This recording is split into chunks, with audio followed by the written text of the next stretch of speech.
Look up the word crazy in the dictionary and you might just find an asterisk beside the definition that says, listen to the Subiquitous podcast featuring Sue Duffield and you'll find out what crazy means. Sue's travelogue journey of unfiltered stories, impossible miracles, and faith-filled fun will be revisited right here. So buckle up and let's get going with this humorous travelogue of an unfiltered saint, Subiquitous. We are literally on location. When I say on location, we're in our son and daughter-in-law's house in Landenberg, Pennsylvania. They just bought this beautiful palatial 1-acre gorgeous area of, what county is this? I don't even know what county this is. Chester. Is it Chester County? It is Chester. Oh, hi, Jeff. How are you? Good evening. And it's nice to be in somebody else's house and enjoy the luxuries and not have to pay for it. Well, definitely the pay for it part. Yeah, Well, they have a wonderful pool outside. We have a poolside view. Poolside view. Yeah. It's nice. It's very nice. And, you pray when you raise your kids that one day they'll make more money than you. And guess what? That's happened. That has happened. Yep. I just wish they'd tie their ministry. Well, excuse me. One miracle at a time, One please. miracle at a time. Well, one of the things that happened this week is so ridiculous. And we're going to talk about YouTube legal stuff and all this kind of crazy. But I did look up online that there are some crazy, crazy laws in this country that, believe it or not, are still enforced. In fact, in New Jersey, Jeff, I don't know if you knew this or not, but in Manville, New Jersey, it's illegal to feed animals whiskey or cigarettes in a public park. Oh, really? Still? And I was going to do that next week. Oh my! But when I read this one, this is typical South Jersey stuff right here. It's illegal to raise chickens in bottles. You sound like you're South Jersey, by the way. Illegal. Illegal. What is it? What is it against the law to do? It's illegal to raise chickens in bottles in South Jersey. Well, my grandfather was a farmer, but I don't believe I ever heard. Did he raise any chickens? No, I mean I'm sure it was a farm. It was over 100 years ago. I'm sure they had chickens. Yeah. Because, that's where you got eggs from 100 years. You didn't go to the grocery store and get eggs. No, they didn't. But, this one makes sense. So I'm sure that he probably did. But he never told me about raising them in bottles. So let's assume he didn't. How would you put a chicken in a bottle? Very carefully. What kind of bottle? Wide mouth ball canning? You're asking the wrong person here. Well, here's another one. Okay. I saw that in Camden, New Jersey, this makes sense too.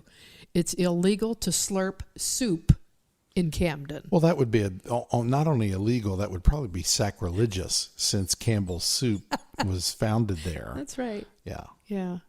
And they use Jersey tomatoes too. I know. That's why Campbell's Soup tastes good. Mm-hmm. It's illegal to knock on doors or ring doorbells in Barker, New Jersey. I've stopped that. Bark. Anyway, bark. Don't do that. You'll get the dogs upstairs barking. Right. That's right. These dogs in my son and daughter-in-law's home. They have two. They're extremely sensitive to any kind of sudden noise. I just thought Barker, New Jersey. And they're two shepherds, and I don't think I have to tell you what that sounds like when they get started barking. Not to mention the fact your grandson is up there sleeping. I know. So let's not do any sudden bumps in the night. They have two German shepherds, and one of them is in love with me. Yeah, but she still barks. I know. That's okay. Well, here you go. Look at this one I just saw. Liberty Corner, New Jersey. Have you ever heard of Liberty Corner, New Jersey? Never either. Mm-hmm. But couples in Liberty Corner, New Jersey, it's against the law to go parking. And if the horn accidentally sounds while you're frolicking behind the wheel, the couple can face a jail term of 10 years.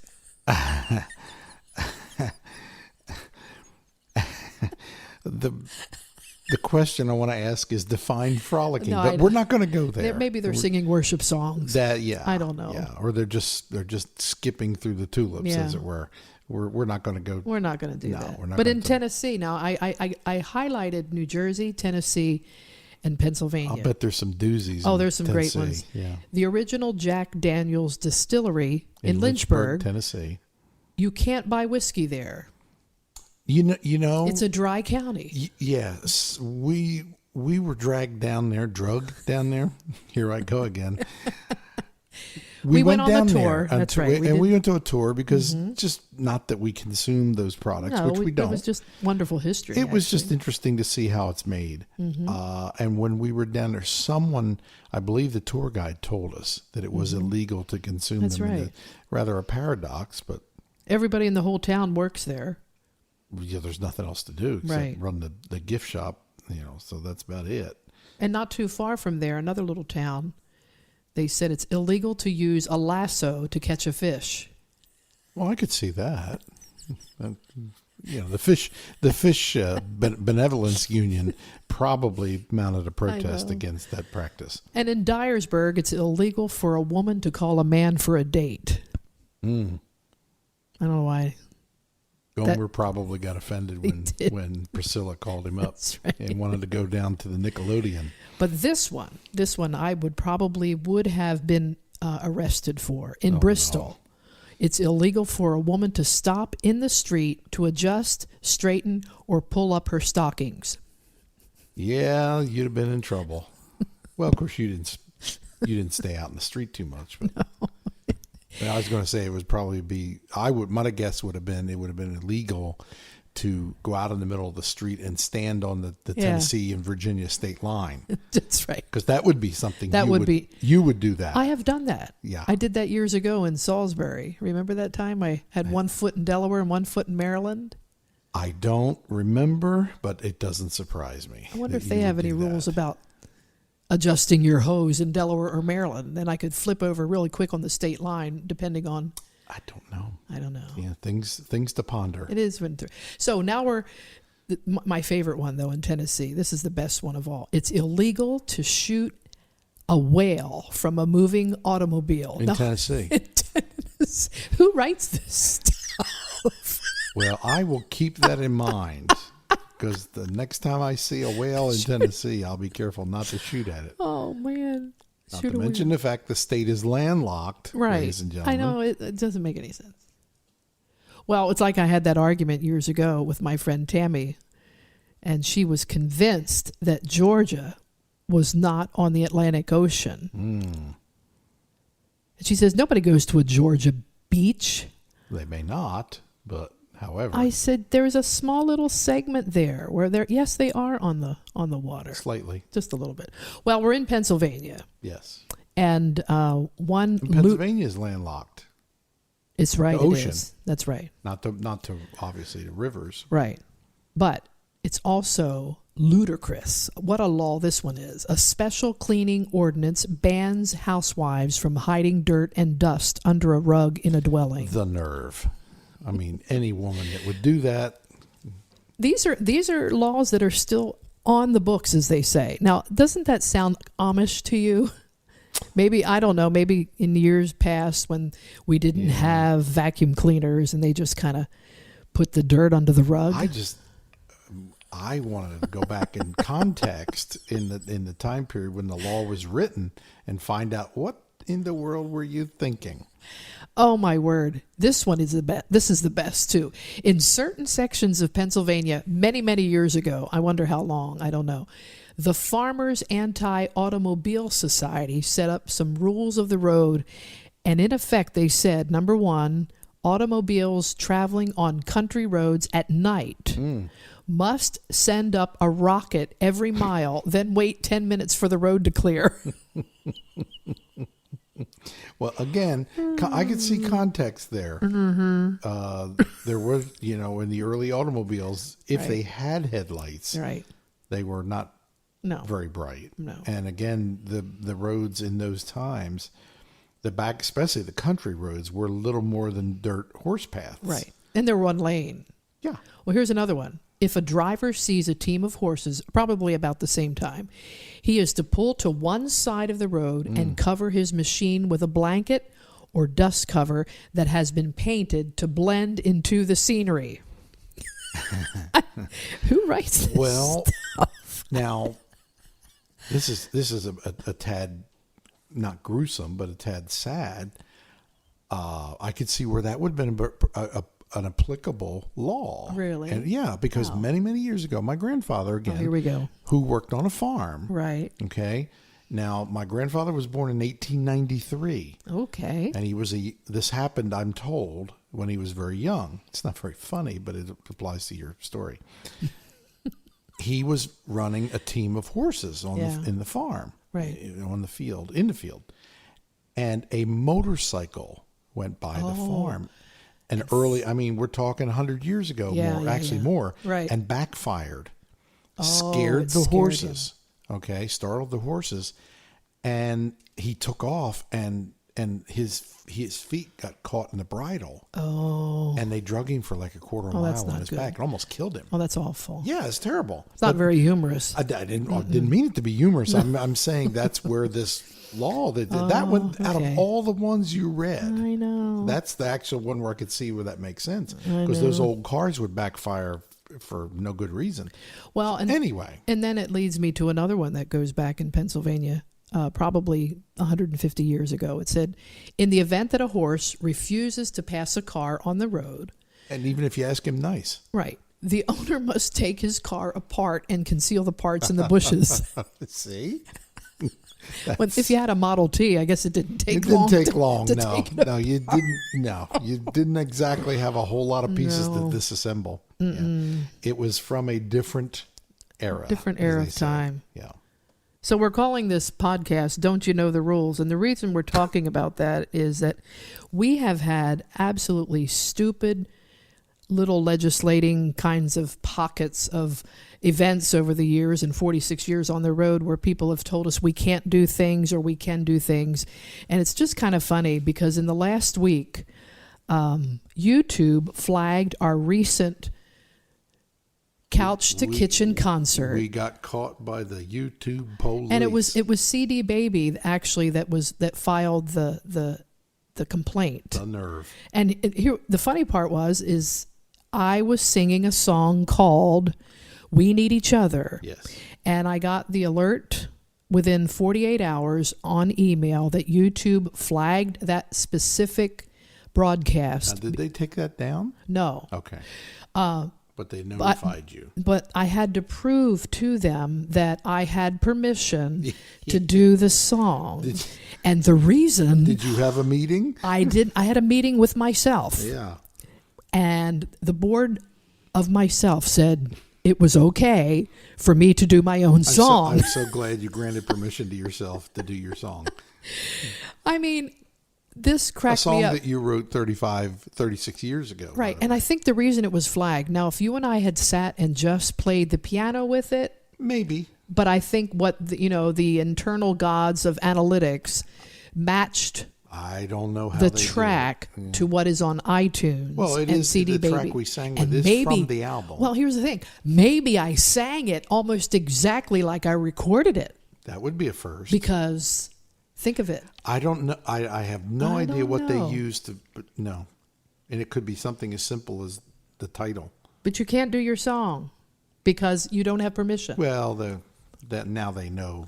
Well, they do now. Now that they know, the author of the song. Well, the broadcast YouTube gods are really coming down on a lot of people because since the pandemic, we have got bazillions of people doing live broadcasts. Oh, okay. And so they're doing other people's songs and not getting permission to broadcast them. And in a lot of that, there's right. Yeah, that's the legal process. Right. However, this one. We were in safe ground. We were safe. Yeah. But they just flagged it. And when I wrote back to them and told them I was the originator, I gave them the BMI licensing number. And now did they answer you back? No, they said that if they didn't answer me back, it might take a few weeks. Like anything else, Right. Yeah, they're fast. Well, anything I say from this point on will serve to be commentary. I don't want to go there. No. So anyway, the reason I call this "Don't You Know the Rules?" this particular episode is because one day in a car, you were with your son, And okay. Do you remember this story where I don't know. I've been in the car with my son many times. I know, but you were teasing him and you were kind of like just grabbing him. We were wrestling. You were wrestling in the car, which probably wasn't great to do. No, we were sitting at a red light. We're Yeah. just kind of, I'm sitting there driving and I was almost tickling him, if you will. He was a young teenager at the time. Yeah.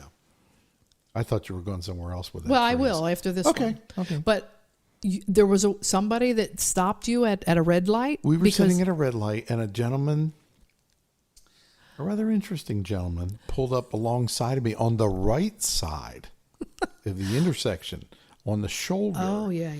And was gesturing to me quite animatedly. And we rolled down the window, and he yelled out from his car to us to stop hurting that boy, stop bothering. He was going to whatever. report you. Yeah, so he threatened. Yeah, right. He was going. Yeah, and he was quite animated about it. He was a unique looking individual. Let's just say, and his car was very rather kind. unique. Now this is a Christian broadcast. I'm being kind. Okay, the listeners can fill in the blanks. He thought you were hurting David, and yes. you weren't. And You were no, just goofing off, and he was laughing. David was laughing. We were both laughing. Oh, my. Just the kind of horseplay that goes on between a father and son. You know. And I looked at him. I said, "It's okay." The guy wasn't buying it, and I said, "Listen, go to the Wendy's and get yourself a soda. I'll even pay for it, but leave us alone because you have no idea what you're getting yourself into, and it's not going to end well for you." So just and the light turned green, and we rolled the window up and went on our way. Well, I believe sometimes, as being a citizen, we are on the road a lot. We do see some things. And there have been times that I've used my phone, or back in the old days, used the CB radio to alert, local police people or, the things. I reported someone near our home when we lived in New Jersey. You were not with me. My father was with me. That was inebriated and was driving, that's right. was weaving all over the road. Yeah, and that's a good thing. We actually followed them home Right. and made sure that waited there alongside the road until the police came. And that's a good thing. Because, he was a danger to himself as well as someone else. Right. However, my father made a wrong turn one night. This is another, enter Barney Fife. And my dad made a wrong turn or did something, I don't know. And this guy pulled up to my father and rolled down the window. It was actually a woman, wasn't it? I wasn't I don't there. remember. I think it was. There. I was there. I was in the car. And she just yelled at my father, "Don't you know the rules?" And that forever. That's why this is called this particular and your father used episode. Your father used that line for the rest of the Don't you know the rules? Oh, man. But anyway, my life, when I'm not with you on the road, a lot of things technically I have to adjust for because you cover a lot of area for me when we go to a church or an event that has a sound system. You're helpful in that. Well, that's my job. I know. But when I'm by myself, I will tell you, there are times where I've had to deal with certain entities and certain... a certain amount of condescension from a certain right. gender, perhaps? Well, not necessarily that. Well, yeah, I will say that. Yeah, I will. And basically, they don't think I know anything. Right. Which is a mistake. Let me go back. Okay. Let me go off on a rabbit trail here. Oh, please. It was when you don't think you know how you've been misjudged. Right. We, as you well know, used to do youth camps back in our misspent youth, as your father would say. Yeah. Anyway, and we would be there for a week or whatever, and invariably you and I would organize softball games with the campers, the youth, and you would have one team, I would have the other, and it would be Sue against Jeff, that kind of thing. And the guys on my team, whenever they saw you the first time, it only worked once. Well, they just make they the would assumption, make an assumption is, she's a girl, she can't play. Right. And I would be out in the field saying, please back up. And, of course, you wouldn't help the situation. No, I wanted to because stand... you would come up there and swing the bat awkwardly. Because I didn't care about the rules. No, you didn't care about the rules. and it was a misjudgment thing. And of course, they would not listen to me because, what's he know? You know, it's still his wife. She can't hit softball. And after you would hit the ball over her head and circle the bases. Remember the first couple of times I would act like I really didn't. I mean, I would swing at the ball make it stupid. And then on the third pitch, then I would nail it. And I would try. And then I'd look at him and say, I told you. I told you. Anyway, It's not the first time you've been misjudged, but you've had people that misjudge what your abilities were, and you do know what decent audio is. And then here's an example. I was asking about this one event that I was going to do about a sound system, and the church told me that they would have everything covered, which was wonderful. All I had to do was bring my iPhone and my microphone and plug in. But they told me I couldn't really mess with it. I couldn't really adjust anything. And that was because of the elder board's decision. I was respectful of that, and I understood. But when I got to the event, the thing was really messed up, truthfully. But anyway, I was abiding by the rules, Don't you know the rules? And I tried. And plus, this is what the lady said to me later on. She said, well, the guy that installed this is very good with sound. He owns a car wash in town. I was hoping you were going to that story, because that's one of your better ones, because everyone knows in Nashville, everybody in Nashville who's in the music business and recording studios, they all know it's a prerequisite to be able to mix music and produce good sound. You gotta own a car wash. It's just, that just goes without saying. I couldn't get over that one. I actually had to have her repeat that because I didn't understand what she said at first. And then there was and I don't know what your notes say. That I don't get pre. No, I purposely don't tell you what I'm going to do. Right. So I don't know what's coming next. Right. But the other, I hear these stories when you come home. Right. About the one where I think it was New York State. Oh, it was in New York at that big supper club for one of those regional women's events. They had a DJ. Oh, running sound. A wonderful young man. Yeah, and you said. But I got up on the stage and I said, let's go through it. Now, first of all, my first clue that he was really probably not going to be understanding what I do. His board was backstage. Yeah, that's a dead ringer tip-off. And the monitors were a lot of things he didn't understand based on that. The monitors were as big as the speakers. Well, I'm sure of that. Okay, so he turns everything up and I play a track, and man, it is killing me on stage. Mm-hmm. But I have a feeling it ain't getting out to the audience. It's not out there. The house is not on, as they say. Yeah. The light wasn't on and the house wasn't on.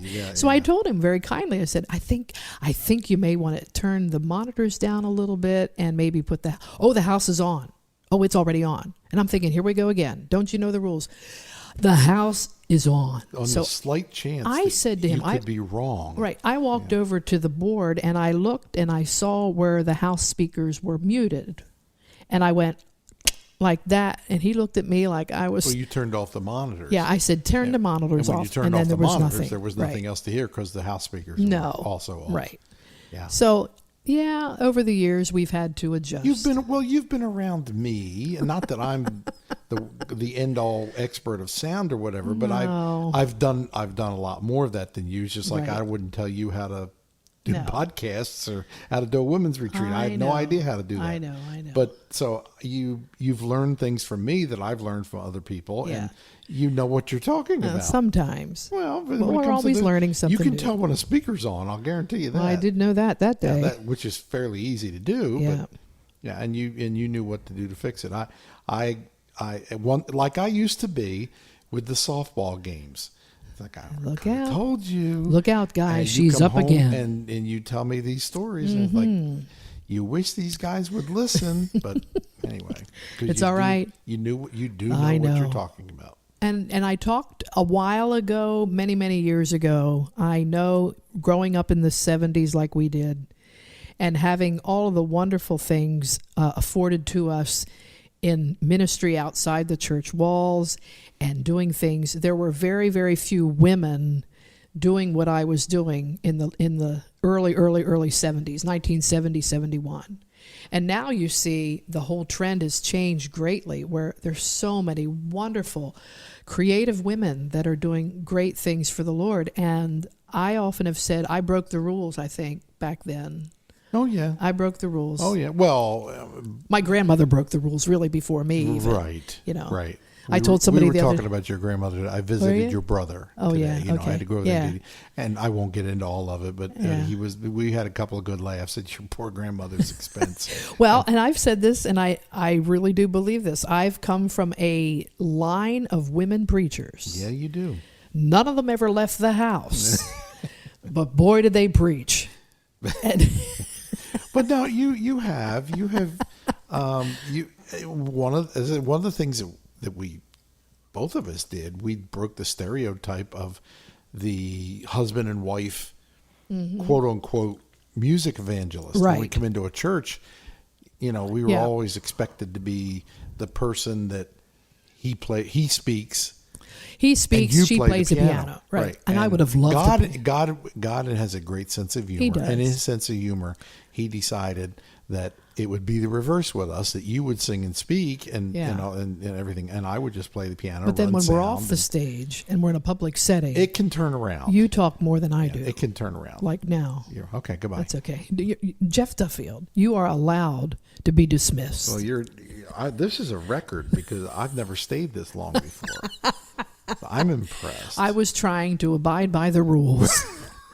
And since you brought me... since I don't know the rules. You tried to buy me Jersey strawberries today. I did. You attempted, but you were not available. success,ful. But we're going to try tomorrow. earlier this week. Okay. Tomorrow, yeah. All right. Well, thank you, sir. Give me the signal when I need to be done. Oh, well, that's a loaded statement, but no problem.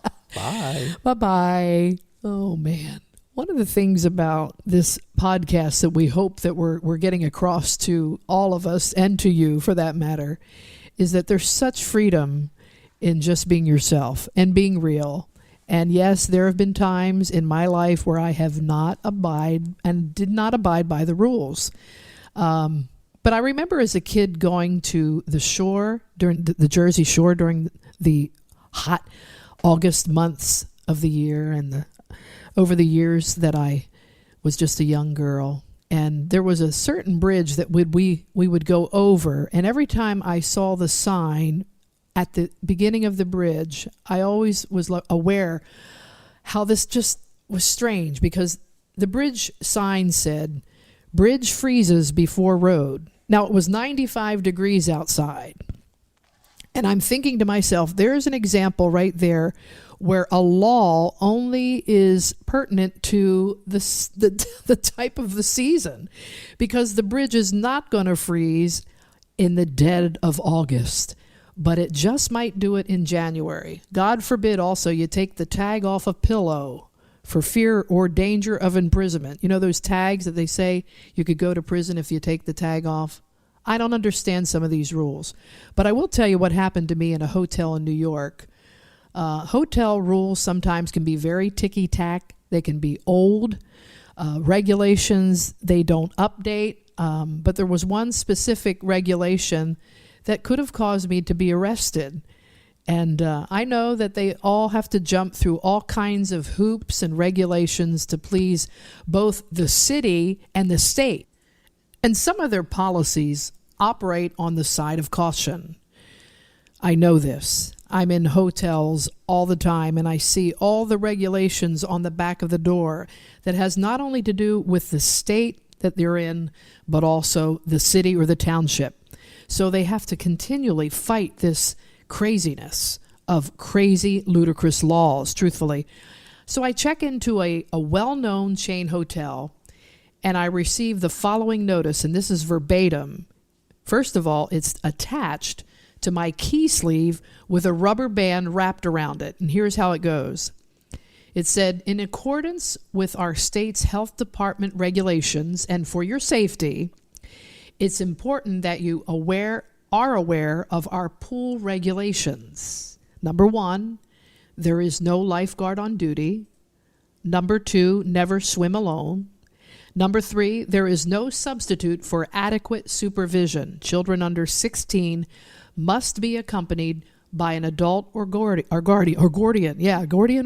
depending on where you're from. Number 4, in an emergency pickup pool area phone, you have to dial the number 9. And number 5, it says no alcohol or glass around the pool, and no running or diving or horseplay, and swim at your own risk. That's all wrapped around this key. So the gal at the front desk says, I have to sign a form stating that I have read these pool regulations in front of her and that I will abide by them. And listen, I am laughing to myself thinking, this is not a problem. You see, it's March. There's snow outside. It's 29 degrees in New York. It's very dumb. So I save it for summer, for crying out loud. So in reality, these guidelines for protection weren't applicable right now, wouldn't you say? But I still had to go through this process talking to her behind the desk. It's much like reading from the scriptures, words that don't really pertain to me right now, but boy, later on you find out that they fit just right. Well, it reminded me of Isaiah 29:13, where the Lord says, these people come near to me with their mouth and honor me with their lips, but their hearts are far from me, and their worship of me is based on merely human rules that they have been taught. Oh, I get it. Just abide by the rules and all will be good, according to some. It reminds me of the church at Ephesus that did all the right stuff. They dotted all their I's and crossed their T's and did all the community things that were just perfect, but yet there was still no relationship. And that's the part that is the biggest thing. I know the rules sometimes, and maybe now the age-old ice is melting and I'm ready for an Arctic swim, I think to myself at that hotel. No running or diving, mind you, but you can bet there'll be some horseplay. That's just who I am. Pull the icy tarp off. I'm ready for a plunge. So the next day, I check out of the hotel and I smile at the manager and mention, I had a good laugh over your rules and mandatory agreement for your pool, especially since it's sub-freezing outside. He laughed too, and then he said, well, we have an indoor pool too, right? So everything was totally embarrassing. And yes, I laughed out loud without fear of the future, knowing that one day I would probably tell you this story. When I speak, I try to make my words wise, but when does that happen? I have no idea. I didn't abide by the rules, or at least I put myself through that position of thinking I was abiding by the rules and that surely I would never take an Arctic plunge, but then it's an indoor pool. So then me, reciting the rules to the gal behind the desk made sense. So I decided I probably would add my own. Swim and speak at your own risk. I'm probably needing adult supervision right about now. And that's the truth. Because, don't you know the rules? See you next time. Thanks for tuning in to Subiquitous. We'll be doing some different things in the next couple of weeks, and we're looking forward to hearing from you. Share some stories with us. Send us an email. And let us know how we're doing. Your encouragement, feedback, and comments are always welcome here at the Subiquitous Podcast. Email Sue at radiosue@me.com or go directly to her website, sueduffield.com. If you've been inspired today, share this episode with your friends. The Subiquitous Podcast and Sue Duffield Ministries are part of Ennoble Ministries, a 501c3 nonprofit helping women in ministry around the world.